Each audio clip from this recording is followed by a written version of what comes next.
नमस्कार, मैं हुसैन रिजवी। नमस्कार, मैं दीपिका यादव। और 9 बजे की बड़ी खबरों के साथ हाजिर हैं हम। अगले 1 घंटे में आपको दिखाएंगे हर वो बड़ी खबर जिस पर रहने वाली दिन भर आपकी नजर। सबसे पहले बात करेंगे आज 3 राज्य के 3 विधानसभा सीटों पर उपचुनाव के लिए वोटिंग हो रही है।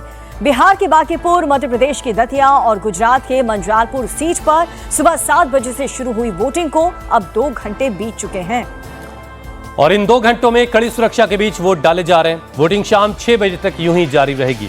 आज वोटिंग तो 3 राज्यों की 3 विधानसभा सीटों के लिए हो रही है, लेकिन सबकी निगाहें बिहार की बांकीपुर सीट पर लगी हुई है।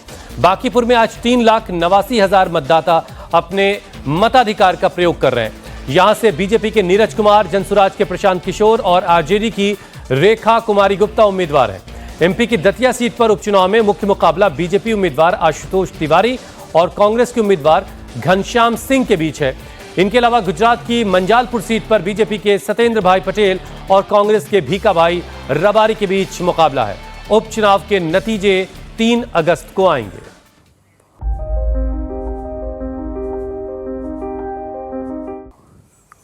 तो आज 3 राज्यों की 3 विधानसभा सीटों पर उपचुनाव हो रहे हैं, जहां वोटिंग आज हो रही है। और दतिया, बांकीपुर और मंजालपुर, बिहार की बांकीपुर सीट पर त्रिकोणीय मुकाबला है, जबकि दतिया में बीजेपी और कांग्रेस के बीच टक्कर है, तो गुजरात के मंजालपुर में भी बीजेपी और कांग्रेस के बीच ही मुकाबला है। और आप देख सकते हैं सुबह से ही जो मतदाता हैं वो पोलिंग बूथ पर पहुंच रहे हैं, अपने मत का प्रयोग कर रहे हैं। हाई प्रोफाइल सीट बांकीपुर, यहां पर एक कांटे की टक्कर देखने को मिल रही है और देखना होगा कि कौन बाजी मार जाता है। हालांकि आप देख सकते हैं पोलिंग स्टेशंस पर सुबह 7 बजे से ही लोगों की भीड़ है। वहीं दतिया की तस्वीर भी आप देख रहे हैं, बड़े बुजुर्ग जो हैं और युवा हैं वो लगातार पोलिंग बूथ पर पहुंच रहे हैं और सुबह 7 बजे से ही वोटिंग की शुरुआत हो चुकी है। अब बांकीपुर सीट बीजेपी के लिए सेफ सीट मानी जाती है। यहां पर बीजेपी के राष्ट्रीय अध्यक्ष नितिन नवीन और उनके परिवार का एक छत्र राज रहा है। 1990 से बीजेपी इस सीट से लगातार जीतती आ रही है। पहले नितिन नवीन के पिता 1990 से 2005 तक यहां से जीतते रहे और उसके बाद फिर 2010 से उनके बेटे यानी नितिन नवीन लगातार वहां से जीतते आए। और अब बीजेपी ने इस सीट से एक युवा नेता नीरज कुमार सिन्हा को मैदान में उतारा है। अब बिहार बीजेपी के प्रदेश अध्यक्ष संजय सरावगी ने दावा किया है कि बांकीपुर उपचुनाव में बीजेपी की बड़ी जीत होगी। उन्होंने यह भी कहा है कि विरोधियों के बीच नंबर 2 पर रहने की लड़ाई है। 1 नंबर पर तो बीजेपी उम्मीदवार ही रहेंगे। बहुत महत्वपूर्ण चुनाव है। बांकीपुर विधानसभा के सभी मतदाताओं से आग्रह है कि जल्द से जल्द घर से निकले, अपना वोट डालें, विकास के पक्ष में डालें। विकास जो बांकीपुर में हुआ है, इतना विकास हुआ है, 10-15 साल के बाद कोई बांकीपुर आया होगा तो वो बांकीपुर को पहचान भी नहीं पाएगा। इसलिए सभी लोगों से आग्रह है कि अपने घर से निकले और वोट डालें, मतदान करें। क्या आपको लगता है कि ट्रायंगुलर फाइट इधर बीजेपी भी है और तेजस्वी यादव भी उधर, प्रशांत किशोर भी? 2 नंबर की लड़ाई है उन लोगों में।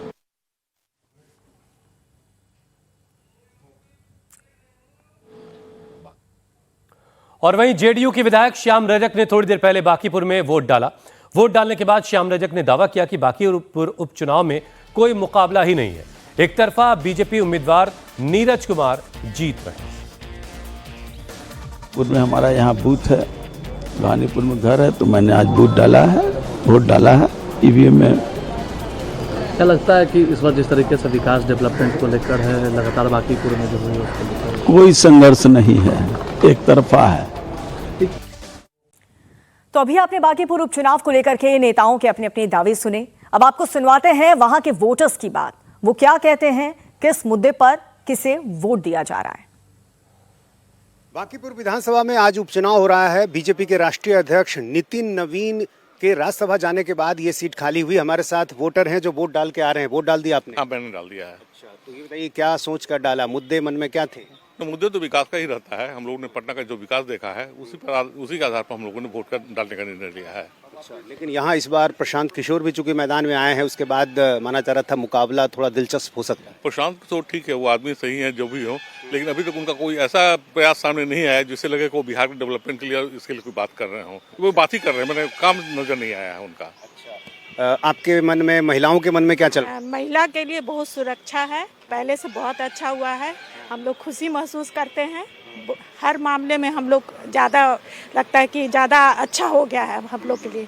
लेकिन अभी जो हाल में एक छात्रों का आंदोलन हुआ, उसके बाद कहा गया कि कुछ माहौल बदला है, तो आपको लगता है चुनाव में इनका भी कुछ असर होगा? नहीं, मुझे तो नहीं लगता। उसमें कुछ ऐसे भी आदमी घुसे हुए थे कि जिनका उससे कोई लेना देना नहीं था, छात्र आंदोलन से उस तरह के लोग उसमें घुसे हुए थे, तो इसलिए हम लोग को उससे कोई ये नहीं है।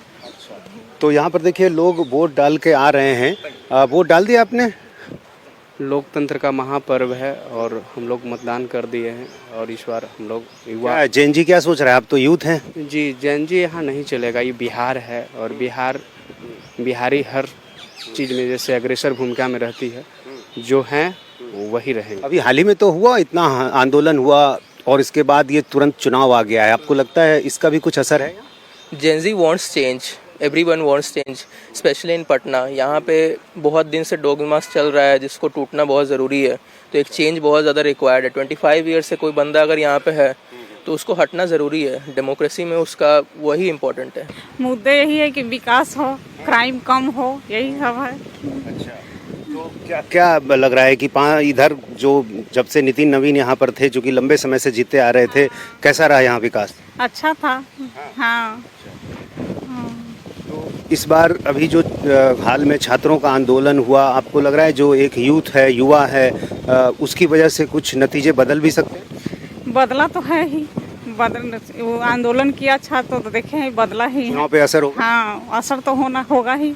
हर छोटी चीज से तो होता ही है असर, तो इतना बड़ा चीज है तो होगा ही। सबको निकलना चाहिए घर से। अच्छा, ये इससे बढ़िया मौका क्या है अपने आप को सिद्ध करने का। तो क्या चल रहा है मन में? मुद्दे क्या मन में हैं? मुद्दा कुछ नहीं है, बस वोट देना है। मुद्दा से क्या होगा? हाँ। मुद्दा से कुछ होता है? किसी का विकास हुआ है? जाके देखिए कि वही पूरी नागेश्वर कॉलोनी का क्या रोड की हालत है। अच्छा, तो फिर यही सारे मन में मुद्दे तो होंगे जिसकी वजह से आप वोट? कुछ नहीं है, भारत में मुद्दा कुछ नहीं है। मुद्दा सब सरकारी लोगों के पास है। एमपी किस बात पर वोट डालेंगे आप? वोट देना मेरा संवैधानिक अधिकार है, इसलिए दे रहे हैं। अभी हाल में एक बड़ा आंदोलन हुआ, उसके तुरंत बाद ये चुनाव सामने आ गया है। तो उससे कुछ उससे कुछ नहीं होने का। वो आंदोलन एक बिना बात का। अच्छा। इतना उन्नति कर रही है और उसके बाद भी इस तरह से बोला जा रहा है, ये तो गलत है। बस अभी जो चल रहा है वो सब जैसे पेपर लीक वगैरह हो गया, इन सब चीज़ों पे एटलीस्ट बच्चों के फ्यूचर को देखते हुए शिक्षा पे थोड़ा सा जो ध्यान दे, उसी का जो चल रहा था वही बेहतर है या कुछ बदलाव भी होना चाहिए? जो चल रहा है, जो चला रहे हैं, अब क्या ही कहूँ, पर उनको बदलने की ज़रूरत तो है। बस विकास का मुद्दा है और क्या, विकास ही होना चाहिए। वो तो बीजेपी भी कहती है विकास हम कर रहे हैं, केंद्र में हमारी सरकार, राज्य में हमारी सरकार, विकास हम कर रहे हैं। अपोजिशन भी मजबूत होना चाहिए। अब यहाँ अपोजिशन है ही नहीं, तो एक तरफा गाड़ी चलेगा तो भाई मन मानना चलेगा। प्रशांत किशोर भी हैं मैदान में। हाँ ठीक है, उनसे अकेले से तो ये कुछ होना नहीं है, लेकिन चलिए ठीक है, अच्छा आदमी है। यूएनजी का कोई असर नहीं है यहाँ पे, वो कोई इशू ही नहीं है। मेन इशू है कि आप यहाँ के बांकीपुर जो विधानसभा है उसके डेवलपमेंट के लिए कोई एक वोकल आदमी चाहिए। 1.5 लाख यूथ वोटर हैं यहाँ पे। 1.5 लाख बूथ वोटर है, तो इसे जेएनजी का क्या है, इसमें कोई कनेक्शन नहीं है। ये सिर्फ जो है सो यहाँ का लोकल मुद्दे के लिए। नीतीश हमारे साथ जुड़ चुके हैं खुद लाइव बांकीपुर से। और नीतीश, हमने आपकी रिपोर्ट देखी, बहुत सारे लोगों से आपने बात की, उन्होंने अपने अपने राय तो दे दी, लेकिन आप क्या देख रहे हैं? क्या वहां पर ट्रायंगुलर फाइट होने वाली है? प्रशांत किशोर लड़ाई में हैं या फिर ये मुकाबला आरजेडी और बीजेपी के बीच आप देख रहे हैं? जी देखिए, बांकीपुर का चुनाव बेहद दिलचस्प है और चूंकि अभी हाल में जो छात्रों का एक आंदोलन हुआ और उसका भी असर जाहिर है इस चुनाव पर देखने को मिलेगा। और सबसे बड़ी बात कि चूंकि नितिन नवीन जो कि बीजेपी के राष्ट्रीय अध्यक्ष हैं, उनकी छोड़ी हुई ये सीट है। सम्राट चौधरी के मुख्यमंत्री बनने के बाद ये पहला उपचुनाव हो रहा है, तो जाहिर है ऐसे में बीजेपी की प्रतिष्ठा जो है वो दांव पर लगी हुई है। तेजस्वी यादव चुनाव में नहीं थे यहाँ पर, आखिरी समय में पहुँचे हैं, लेकिन आखिरी 2 दिनों में उन्होंने काफ़ी रोड शो किया है। अब देखना यह है कि आखिर प्रशांत किशोर की जो मौजूदगी हुई है, खुद वो चुनाव मैदान में, विधानसभा में उनका प्रदर्शन, उनकी पार्टी का प्रदर्शन अच्छा नहीं रहा था, लेकिन खुद जब बांकीपुर में जब वो चुनाव मैदान में उतरे हैं तो उन्होंने भी काफ़ी मेहनत की है और उनकी भी कोशिश है इस बार अपने लिए, पार्टी के लिए एक उपस्थिति दर्ज कराने की। तो देखना ये होगा कि आखिर इस त्रिकोणीय मुकाबले में बाजी कौन मारता है, आरजेडी का प्रदर्शन कैसा रहता है, आरजेडी का वोट बैंक अपने साथ रहता है या कहीं शिफ्ट होता है, युवा जो हैं वो क्या सोच रहे हैं। तो इन सारी बातों पर निर्भर करेगा कि बांकीपुर का नतीजा क्या होगा। सुबह से जो वोटिंग जो रुझान है, कहें प्रतिशत है मतदाताओं का, वो अच्छा देखने को मिल रहा है। हालांकि ये विशुद्ध शहरी इलाका है बांकीपुर का और यहाँ पर वोटिंग प्रतिशत पिछले चुनाव में भी बहुत अच्छा नहीं था, सिर्फ 41% मतदाताओं ने वोट दिया था। लेकिन अभी सुबह से मौसम अच्छा है तो मैं देख रहा हूं कि लगातार वोटर आ रहे हैं, सबकी अपनी अपनी बात, सबके मन में अपने अपने मुद्दे हैं। तो जाहिर है देखना ये होगा कि नतीजा क्या होता है, लेकिन निश्चित रूप से कई बड़े नेताओं की प्रतिष्ठा इस सीट से जुड़ी हुई है। ऐसे में ये मुकाबला बेहद दिलचस्प होगा। बिल्कुल नीतीश, और 3 अगस्त को ये क्लियर हो जाएगा कि किसने बाजी मारी है। बहुत बहुत शुक्रिया आपका इस जानकारी के लिए। वोटिंग से पहले जनसुराज के नेताओं की गिरफ्तारी पर पार्टी उम्मीदवार प्रशांत किशोर ने कल रात थाने पहुंच करके पुलिस और सरकार को घेरने की कोशिश की। जनसुराज के नेताओं की गिरफ्तारी पर थाने पहुंचे प्रशांत किशोर ने यह कहा कि अगर जनसुराज की किसी भी नेता या फिर कार्यकर्ता से कोई गलती हुई है तो कानूनी तौर से वो सजा भुगतेंगे।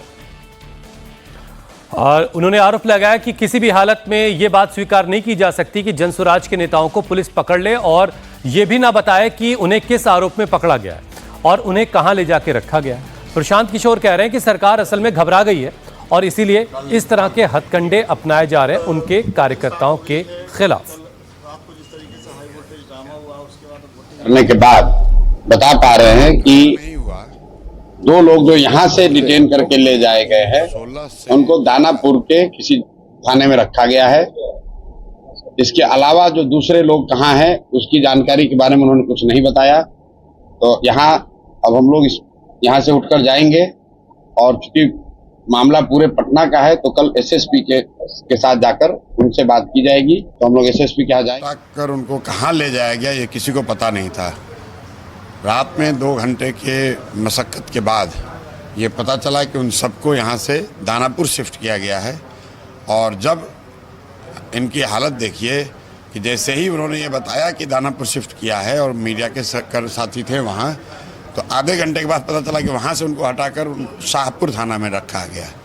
तो हम लोग का ये इतना ही कहना है कि अगर उन्होंने कुछ गलती करी है, अगर कोई गैर कानूनी काम किया है तो उन पर आप केस कीजिए, लेकिन अगर वो नहीं उन्होंने किया है तो सिर्फ और सिर्फ सत्तारूढ़ दल बीजेपी की मदद करने के लिए, सरकार की मदद करने के लिए पुलिस राजनीतिक दल बनकर जनसुराज के कार्यकर्ताओं को पकड़कर उनको सिर्फ इसलिए पकड़ रही है कि वो चुनाव में कुछ न कर सके। कुछ लोगों ने तर्क दिया कि ये बाहर के लोग थे, तो मैं आपको बता दूं कम से कम 10 ऐसे लीडर हैं जो कि सब पटना के रहने वाले लोग हैं। रात में उनके घरों पर रेड करके उनको पकड़ा गया है और वो सब, किसी पुलिस ने अभी ये नहीं बताया कि किस क्राइम में पकड़ा गया है, लेकिन जो भी बात है वो तो अपनी जगह पर निपटा जाएगा। ये क्लियर है कि हारती हुई भाजपा, पहले उन्होंने अपने विधायक सांसदों को लगाया, मंत्री नेता अभिनेता सबको लगाया, कोई असर नहीं हुआ।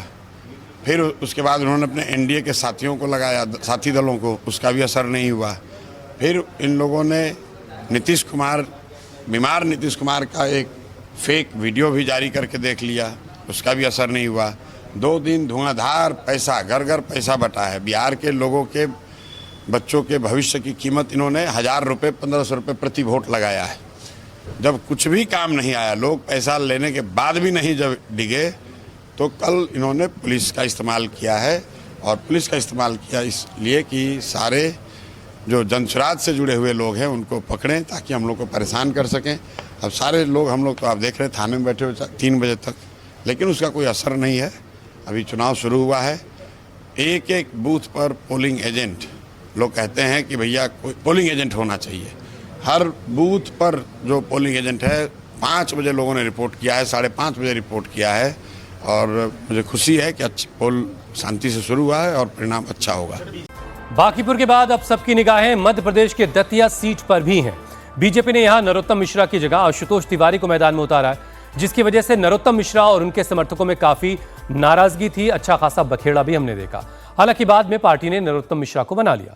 आशुतोष तिवारी के सामने कांग्रेस के घनश्याम सिंह को उतारा गया है। आज की बड़ी खबर, पेपर लीक बिल के लोकसभा से पास होने के बाद अब आज इसे राज्यसभा में रखा जाएगा। बिल पर चर्चा के दौरान हंगामा होने के पूरे आसार हैं, क्योंकि लोकसभा में कांग्रेस नेता राहुल गांधी के फायरिंग वाले बयान पर हंगामा हुआ। बीजेपी इस पूरे मामले में राहुल गांधी से लगातार माफी मांगने की मांग कर रही है। राहुल गांधी ने यह दावा किया है कि 20 जुलाई को छात्रों पर फायरिंग की गई और इसे लेकर उन्होंने गृह मंत्री अमित शाह पर निशाना भी साधा।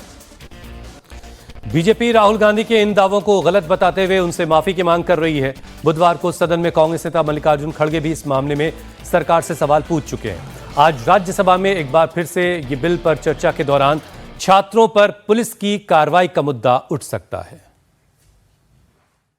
जो सदस्य इसके पक्ष में आ गए, जो सदस्य विरोध में ना गए, मेरे विचार में निर्णय हाँ वालों के पक्ष में प्रस्ताव स्वीकृत हुआ और विधेयक पारित हुआ।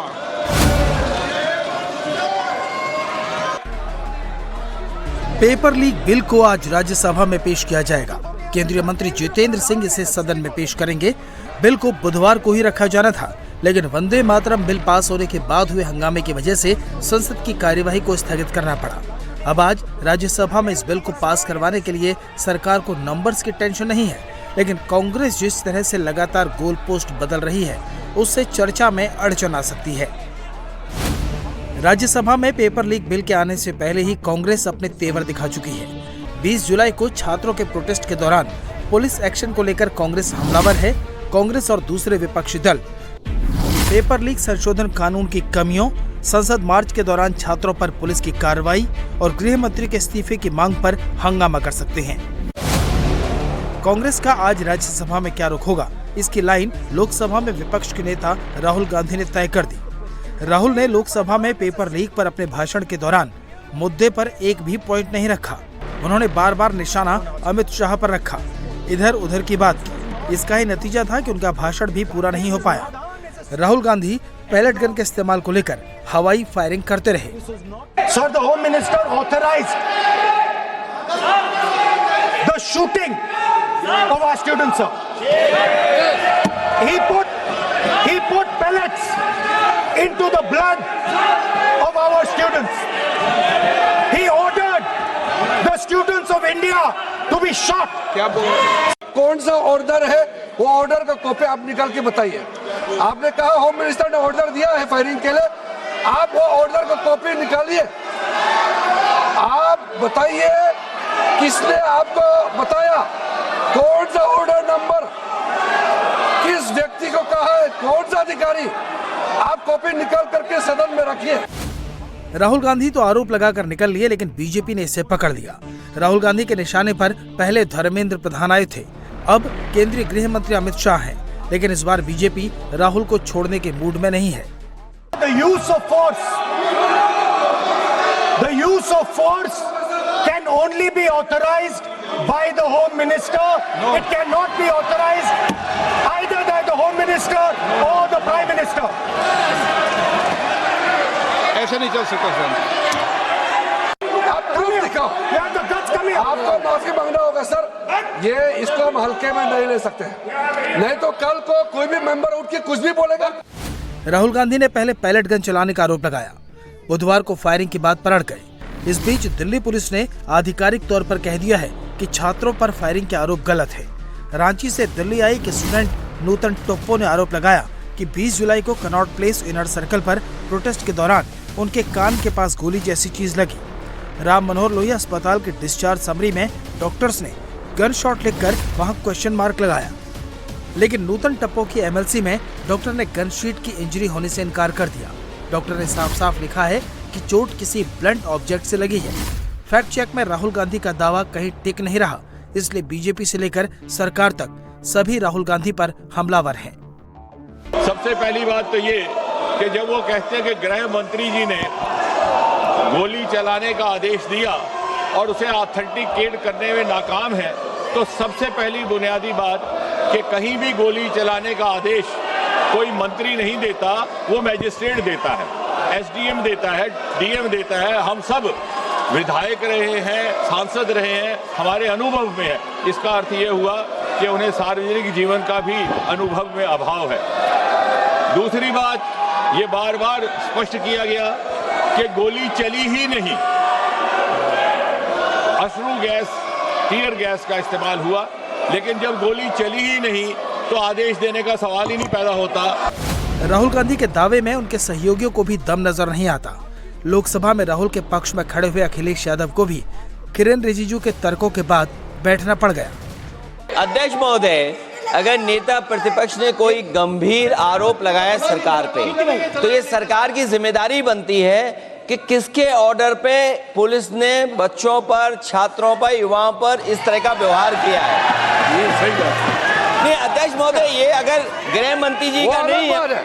अखिलेश जी, आप जो बता रहे हो अलग बात है। राहुल जी ने ये नहीं कहा, उन्होंने सीधा नाम लेके कहा, इंक्वायरी का बात नहीं मांगा। राहुल गांधी जी ने इंक्वायरी का बात नहीं किया, उन्होंने सीधा नाम लेकर के फायरिंग ऑर्डर का बात किया।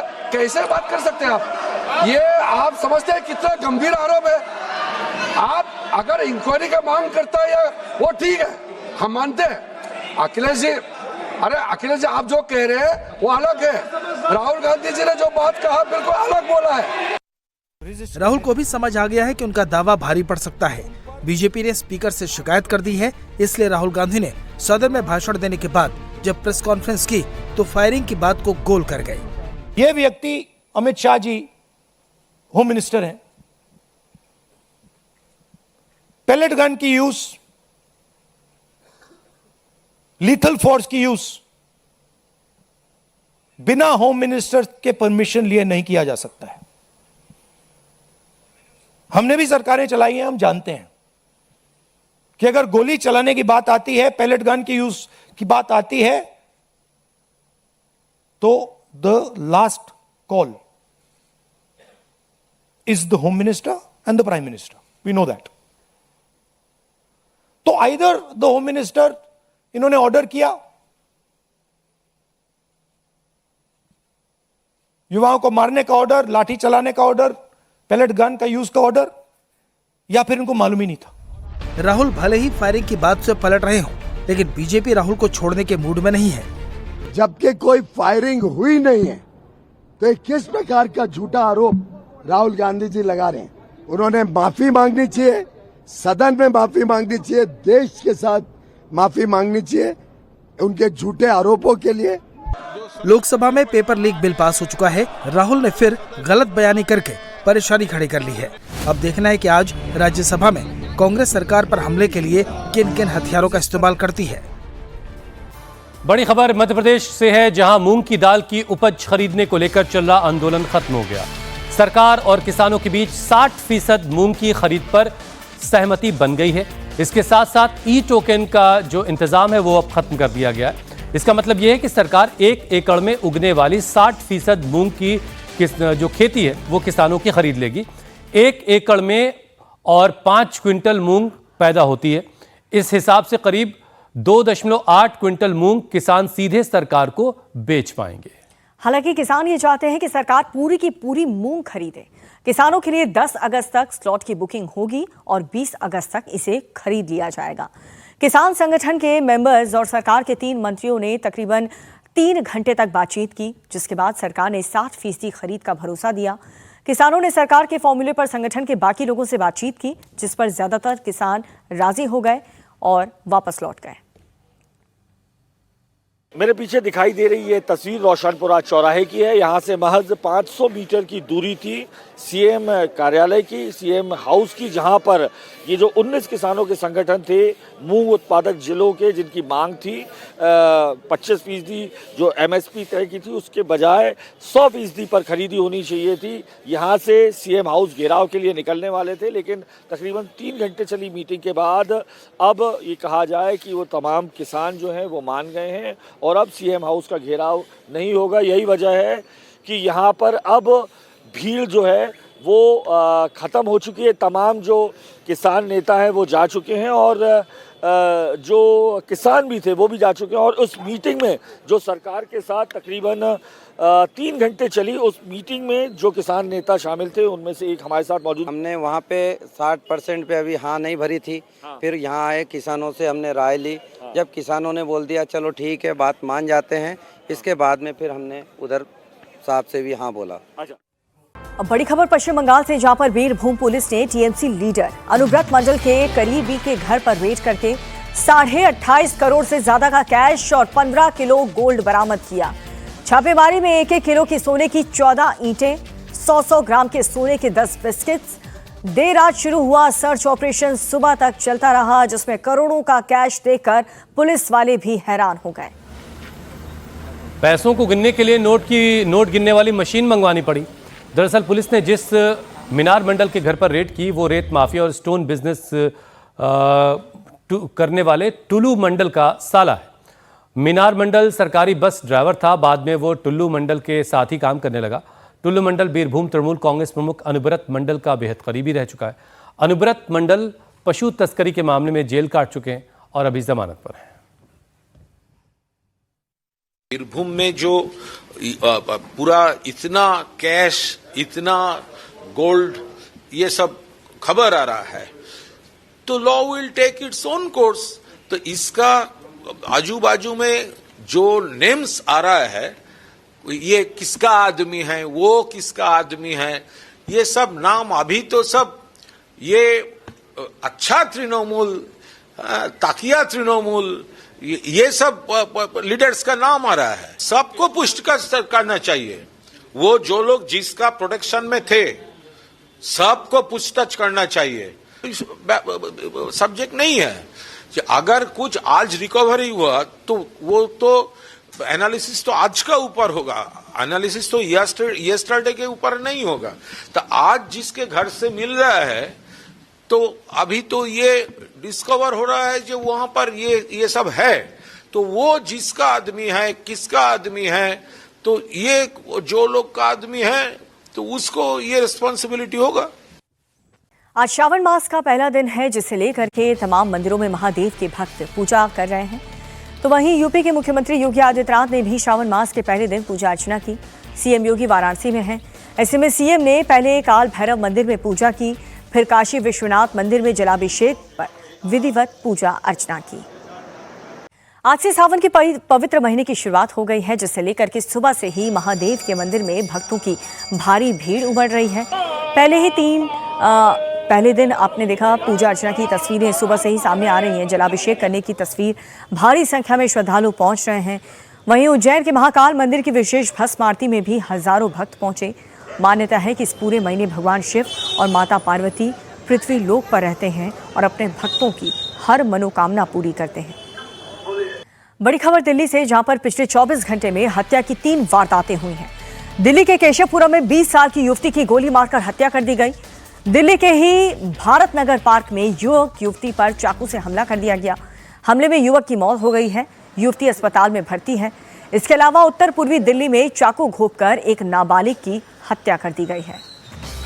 सबसे पहले बात दिल्ली के केशवपुरम की करते हैं, जहां पर लड़की की हत्या हुई है। किसी अज्ञात शख्स ने लड़की के सिर पर गोली मार दी, जिससे उसकी मौके पर मौत हो गई। बताया जा रहा है कि लड़की पालतू कुत्ते के लिए खाना बनाने का काम करती थी। बिल्डिंग के जिस फ्लोर पर लड़की को गोली मारी गई है, उस फ्लोर पर सिर्फ 8 से 10 कुत्ते रहते थे। लड़की कुत्तों के लिए खाना बनाने का काम करती थी, जबकि उसका दोस्त वहां पर चौकीदार का काम करता था। बताया जा रहा है कि उसी ने लड़की को गोली मारी है और फिर वो मौके से फरार हो गया। काम पे अब वो 8 बजे से नहीं आई, फोन आते जा रहा, फोन के, लेकिन अब क्या पता लगा लड़की गोली लग गई, लड़की मर गई। तो हमें लाश देखनी, कहाँ लड़की गई हमारी, कहाँ लाश है उसकी, कुछ पता चला किसने मारी गोली? अभी तो नहीं पता चला। पहले लड़की तो देखे हम। यहाँ पे क्या काम करती थी लड़की, पता? यहाँ काम करती थी। अब दिल्ली के अशोक विहार इलाके में भारत नगर पार्क में 3-4 बदमाशों ने एक युवक पर युवती पर चाकू से जानलेवा हमला किया। बुधवार दोपहर को हुए इस हमले में बदमाश ने युवक की हत्या कर दी, जबकि युवती घायल है। दिल्ली पुलिस के मुताबिक जहांगीरपुरी की रहने वाली 26 साल की देवकी अपने एक परिचित सुनील के साथ अशोक विहार के पार्क में बैठी हुई थी। देवकी ने पुलिस को बताया कि पार्क में 3 से 4 अज्ञात युवक पहुंचे। किसी बात को लेकर उनकी बहस हुई। इसी दौरान एक हमलावर ने चाकू निकाल करके देवकी और सुनील पर अटैक कर दिया, फिर मौके से फरार हो गए। हमले में सुनील को कई जगह पर चाकू लगे, उसे अस्पताल में ले जाया गया, लेकिन इलाज के दौरान उसकी मौत हो गई। फिलहाल एक नाबालिग को हिरासत में ले लिया गया है। 4-4:30 बजे की घटना है ये। 4 बजे की मैं राउंड मार के आके देखता हूँ कि यहाँ पे कुछ ना छपटी हो रही होती है, लड़की आवाज़ लगा रही होती है ज़ोर ज़ोर से, बचाओ बचाओ बचाओ। तो मैं भाग के जैसे जाके देखता हूँ तो लड़का घायल पड़ा होता है और लड़की के भी चोट लगी होती है। गुजरात के जामनगर से खौफनाक वारदात सामने आई है, जहां पर एक और पत्नी ने अपने पति की हत्या करवा दी। दरअसल पुलिस 2 साल पहले लापता हुए एक युवक की जांच में जुटी थी, जिस दौरान चौंकाने वाला ये खुलासा हुआ। पुलिस जांच में सामने आया है कि हत्या प्रेम संबंध की वजह से की गई थी और मृतक जिग्नेश की पत्नी पृथ्वी ने अपने प्रेमी नीलेश के साथ मिलकर पहले पति को जहर देकर मारा, फिर एक फैक्ट्री में शव को दफना दिया। आरोपी 2 साल तक परिवार वालों को झूठ बोलती रही। उसका पति ऑस्ट्रेलिया काम करने गया है और वहां पर किसी से बात नहीं करने दी जाती। हालांकि परिवार के ज्यादा दबाव बनाने पर पत्नी ने 2 साल बाद सारा सच बता दिया, जिसकी जांच में अब पुलिस की टीम जुटी हुई है। एक और पत्नी ने ले ली पति की जान। दृश्यम स्टाइल में मर्डर, प्रेम प्रसंग का चक्कर। प्रेमी संग मिलकर मरवाया, पति को फैक्ट्री में दफनाया। आपने दृश्यम मूवी तो देखी होगी, लेकिन आज हम आपको रियल दृश्यम की स्टोरी बताते हैं, जहां एक शख्स की हत्या की गई और फिर उसे फैक्ट्री में ले जाकर दफना दिया गया। इतना ही नहीं, मृतक शख्स के परिवार वालों को 2 साल तक इसे लेकर गुमराह किया जाता रहा। साजिश ऐसी रची गई कि अच्छे सोच में पड़ गए।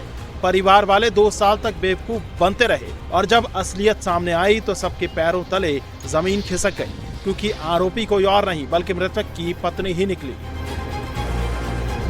गुजरात के जामनगर में पृथ्वी ने मेरठ की मुस्कान और पुणे की सिया को भी पीछे छोड़ दिया। दरअसल जामनगर में 2 साल पहले लापता हुए युवक जिग्नेश के मामले में पुलिस जांच के दौरान चौंकाने वाला खुलासा हुआ। जांच में पता चला कि मामला प्रेम प्रसंग का है और मृतक जिग्नेश मावदिया की पत्नी पृथ्वी, उसके प्रेमी नीलेश ने मिलकर ही जिग्नेश को मारा है। 26/7/2026 को सिटी बी पुलिस स्टेशन में एक अर्जी आई थी कि उसमें फरियादी अशोक धर्मेश भाई माधवजी भाई मावदिया, उन्होंने बोला कि उनका भाई पिछले 2 जिसका नाम जिग्नेश है, वो पिछले 2 साल से लापता है। उसकी पत्नी से पूछने पे उसकी पत्नी कहती थी कि वो ऑस्ट्रेलिया गया है और जब उसका परिवार उसका संपर्क कांटेक्ट नंबर मांगता था तो उसकी पत्नी ने कहा कि उसका ऑस्ट्रेलिया में वो जिस कंपनी में काम करता है वहाँ फोन पर बात करना अलाउ नहीं करते, तो 2 साल उसका उसके परिवार के साथ कोई संपर्क नहीं हो पाया। जांच के मुताबिक जिग्नेश को उसकी पत्नी ने शराब में साइनाइड मिलाकर पिला दिया, जिससे उसकी मौत हो गई। इसके बाद दोनों शव को दरेड़ इलाके की एक फैक्ट्री में ले गए और करीब 12 से 15 फीट गहरे गड्ढे में दफना दिया। हत्या के बाद आरोपी पत्नी पृथ्वी अपने परिवार को यही बताती रही कि उसका पति ऑस्ट्रेलिया में काम करने गया है और जिस कंपनी में वो काम करता है वहां उसे मोबाइल फोन रखने या बात करने की इजाजत नहीं है। पुलिस के मुताबिक उसने ये बहाना बनाकर करीब 2 साल तक परिवार को गुमराह किया, लेकिन जब परिवार ने मिलने की जिद की और पुलिस से शिकायत की बात कही तो आरोपी पत्नी ने सब सच बता दिया। उसके काका का बेटा ऑस्ट्रेलिया जा रहा था, तो उन्होंने उसकी वाइफ से वापस पूछा कि हमें हमारे भाई का नंबर दो, मैं वहां जा रहा हूं, मैं उनसे मिलना चाहता हूं। पुलिस की जब धमकी दी गई तो उसकी वाइफ ने बताया कि उसको तो हमने 2 साल पहले मार दिया है। इस बात की फरियाद उन्होंने सिटी बी पुलिस स्टेशन में 26/7/2026 को गुम दाखिल करवाई। उसमें उन्होंने बोला कि उन्हें डाउट है कि उनके भाई को उसकी वाइफ ने अपने प्रेमी के साथ मिलके मार दिया है। जब इसकी आगे सिटी बी पुलिस स्टेशन ने तपास की, उसमें उन्हें पता चला जो विक्टिम है जिग्नेश, उसकी बीवी पृथ्वी ने अपने प्रेमी नीलेश के साथ मिलकर उसकी दारू में साइनाइड मिलाकर उसका मर्डर कर दिया और उसकी लाश दरेड़ के कारखाने के अंदर गाड़ दी। पुलिस के मुताबिक कारखाना भी किराए पर लिया गया था। वहीं अब फॉरेंसिक एक्सपर्ट्स की मौजूदगी में शव को निकलवाया जा रहा है और अवशेषों की साइंटिफिक जांच के बाद ही जांच आगे बढ़ाई जाएगी। हालांकि पुलिस ने मृतक की पत्नी पृथ्वी और उसके प्रेमी नीलेश के खिलाफ हत्या समेत गंभीर धाराओं में केस दर्ज कर कार्रवाई शुरू कर दी है। वहीं इस सनसनीखेज हत्या के खुलासे से पूरे जामनगर में सनसनी फैल गई है। और अब खबर देश भर के मॉनसून की, जहां पर कई राज्य में हो रही रिकॉर्ड तोड़ बारिश काल बनकर बरस रही है। नदियों का जलस्तर बढ़ गया है, निचले इलाकों में बाढ़ की स्थिति बन गई है और पहाड़ी इलाकों में लैंडस्लाइड हो रहा है, जिस वजह से कई लोगों की जान जा रही है। असम में बाढ़ से मरने वालों की संख्या 78 हो गई। ओडिशा में भी बाढ़ से हाल बेहाल है। लगातार रेस्क्यू ऑपरेशन चलाया जा रहा है। इन सब के बीच आज भी कई राज्य में भारी बारिश का दौर जारी रहेगा। मौसम विभाग के मुताबिक आज 14 राज्य में भारी बारिश का अलर्ट है। लोगों से घरों में रहने की अपील की गई है।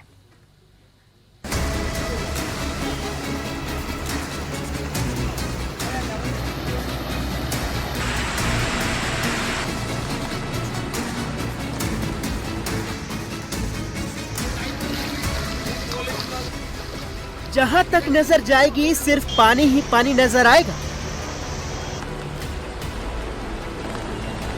न सड़कें दिख रही हैं, न खेत खलिहान और न ही घर दुकान।